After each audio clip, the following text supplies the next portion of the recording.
കുറച്ച് ഉണക്കക്കൊഞ്ചും പിന്നെ ഒരു 2-3 പച്ചക്കായ ഉണ്ടെങ്കിൽ നല്ല അടിപൊളി ഒരു ഐറ്റം ഉണ്ടാക്കിയെടുക്കാം. സൂപ്പർ ടേസ്റ്റാണ്, എല്ലാവർക്കും ഇഷ്ടപ്പെടുന്ന ഒരു ഐറ്റമാണ്. എന്നാലേ ഇത് എങ്ങനെ ഉണ്ടാക്കുന്നതെന്ന് കണ്ടു നോക്കിയാലോ. അതിനു മുന്നേ ഈ ചാനൽ ഇതുവരെ സബ്സ്ക്രൈബ് ചെയ്യാതെ ആരെങ്കിലും കാണുന്നുണ്ടെങ്കിൽ പ്ലീസ് ഒന്ന് സബ്സ്ക്രൈബ് ചെയ്ത് സപ്പോർട്ടോടെ ചെയ്തേക്കണേ. നമുക്ക് ഈ ഉണക്കക്കൊഞ്ചൊക്കെ ആദ്യം ഒന്ന് റോസ്റ്റ് ആക്കി എടുക്കേണ്ടതായിട്ടുണ്ട്. അതിന് വേണ്ടിയിട്ട് ഞാനിവിടെ എടുത്ത കൊഞ്ച് അത്രയും ഒന്ന് തലയും വാലൊക്കെ ഒന്ന് കട്ട് ചെയ്ത് നന്നായിട്ടൊന്ന് ക്ലീൻ ആക്കി ഒരു പാനിലോട്ടൊന്ന് ഇട്ട് കൊടുക്കുന്നുണ്ട്. ഇപ്പോൾ ഇതിനകത്ത് എണ്ണയൊന്നും ഒഴിക്കേണ്ട, നന്നായിട്ടൊന്ന് ഡ്രൈ റോസ്റ്റ് ചെയ്ത് എടുക്കാം. എന്ന് വെച്ച് കഴിഞ്ഞാൽ പൊടിഞ്ഞു പോകുന്ന ഭാഗം വരെ ഒന്നും എത്തണ്ട, അതിന് തൊട്ട് മുന്നേ വരെയുള്ള ഭാഗം വരെ ഒന്ന് റോസ്റ്റ് ആക്കിയാൽ മതിയാവും. ചെറിയ തീയിൽ വെച്ചിട്ട് ഇതുപോലെ ഒന്ന് റോസ്റ്റ് ആക്കി എടുക്കാം. ഇതിപ്പോൾ നന്നായിട്ട് ഒന്ന് റോസ്റ്റായി വന്നിട്ടുണ്ട്. ഒന്ന് പൊടിഞ്ഞു പോകുന്ന ആ പാകമൊന്നും എത്തിയിട്ടില്ല, അതിന് കുറച്ച് മുന്നേ ഉള്ള ഭാഗമാണ്. ഈ ഭാഗം വരെ മതിയാവും. ഇനി ഫ്ലെയിം ഓഫാക്കി നമുക്കിത് മറ്റൊരു പാത്രത്തിലോട്ടൊന്ന് മാറ്റി വയ്ക്കാം. ഇപ്പോൾ ദാണ്ട ഞാൻ എല്ലാം ഒരു പാത്രത്തിലോട്ടൊന്ന് മാറ്റിയിട്ടുണ്ട്. ഇനി നമുക്ക് ചെറിയൊരു കൂട്ടൊന്ന് റെഡിയാക്കണം. അതിനുവേണ്ടി ഒരു മിക്സിയുടെ ജാറൊന്ന് എടുത്ത് വെച്ചിട്ട് ചെറിയ ഉള്ളിയാണ് ചേർത്ത് കൊടുക്കുന്നത്. ഒരു 7 എണ്ണം ഞാൻ എടുത്തിട്ടുണ്ട്. വലുതായതുകൊണ്ടാണ് 7 എണ്ണം എടുത്തിരിക്കുന്നത്. അതൊന്ന് ചെറുതായിട്ട് അരിഞ്ഞിട്ടിട്ടുണ്ട്. അപ്പോൾ നിങ്ങളുടെ കയ്യിൽ ചെറിയതാണ് ഉള്ളതെങ്കിൽ ഒരു 10-15 എണ്ണമൊക്കെ വേണ്ടി വരുമേ. ഇനി ഒരു 3 വെളുത്തുള്ളി അല്ലിയും കൂടെ ചേർക്കുന്നുണ്ട്. പിന്നെ ഒരു 6 വറ്റൽമുളകാണ് ചേർക്കുന്നത്. ഇത് എരിവില്ലാത്ത വറ്റൽമുളക് ആയതുകൊണ്ടാണ് 6 എണ്ണം ചേർത്തേക്കുന്നത്. അപ്പം നിങ്ങളുടെ കയ്യിൽ എരിവുള്ളതാണ് ഉള്ളതെങ്കിൽ അപ്പോൾ ഒരു 4-5 ഒക്കെ ചേർത്താൽ മതിയാവും. അത് നിങ്ങളുടെ സ്പൈസ് ലെവൽ അനുസരിച്ച് ചേർക്കാം. അത് ചേർത്തിട്ട് ആദ്യം നമുക്ക് ഇതിങ്ങനെ ക്രഷ് ആക്കി ഒന്ന് എടുത്തിട്ട് വരാം. ഇനി നമുക്ക് ഇതിലേക്ക് ഫ്രൈ ആക്കി വെച്ചേക്ക് നമ്മുടെ ഉണക്ക കൊഞ്ചുണ്ടല്ലോ, അതും കൂടെ അങ്ങോട്ട് ചേർത്ത് കൊടുക്കാം. ആദ്യം ഈ ഉള്ളിയുടെ മിക്സ് ഒന്ന് ക്രഷ് ആക്കിയിട്ട് മാത്രം ഇത് ചേർത്താൽ മതിയാവുകയെ. ഇനി ഇതും കൂടെ ചേർത്ത് ജസ്റ്റ് ഒന്ന് പൾസ് മോഡിലിട്ട് ഒന്ന് കറക്കി ഒന്ന് എടുത്തിട്ട് വരാവേ.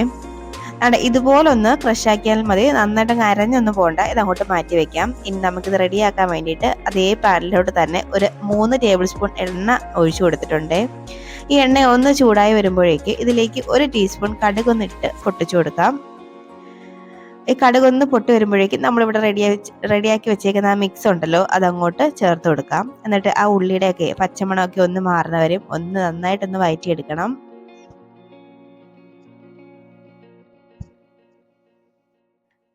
ഒരു 1-2 മിനിറ്റ് ഒന്ന് വഴറ്റേണ്ടി വരും. അതിൻ്റെയൊക്കെ പച്ചമണമൊക്കെ ഒന്ന് മാറുന്ന വരെ ഒന്ന് വഴറ്റി കൊടുക്കാം.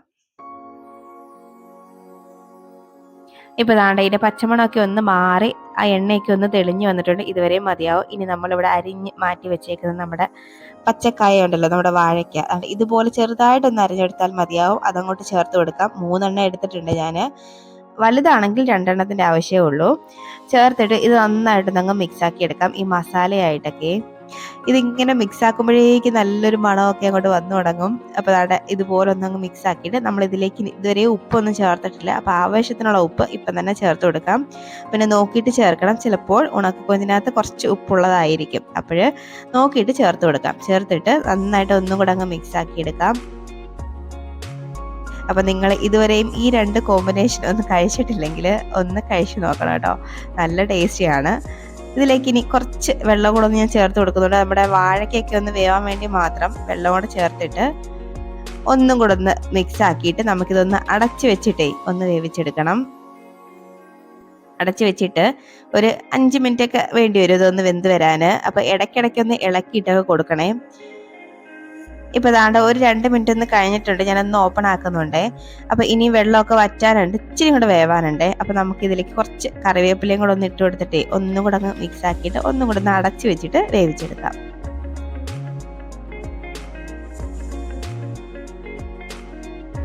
ഇപ്പോൾ ഞാനൊന്ന് മിക്സ് ആക്കി എടുത്തിട്ടുണ്ട്. ഇനി നമുക്ക് വീണ്ടും ഒന്നും കൂടെ ഒന്ന് അടച്ച് വെച്ചിട്ട് ബാക്കിയും കൂടെ ഒന്ന് വേവിച്ചെടുക്കാം.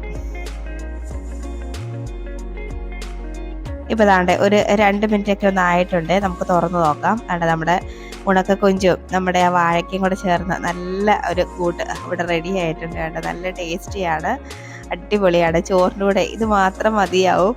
ഇനി അല്ലെങ്കിൽ എന്തെങ്കിലും ചെറിയൊരു കറി ഉണ്ടെങ്കിൽ അതും കൂടെ ഉണ്ടെങ്കിൽ അടിപൊളിയായിട്ട് ചോറ് കഴിക്കാം കേട്ടോ. നല്ലൊരു മണവും ഒക്കെയാണ്. അപ്പോൾ നിങ്ങൾ ഇതുവരെ ഇങ്ങനെ ട്രൈ ആക്കി നോക്കിയിട്ടില്ലെങ്കിൽ ഉറപ്പായിട്ട് ഒന്ന് ട്രൈ ആക്കി നോക്കേ.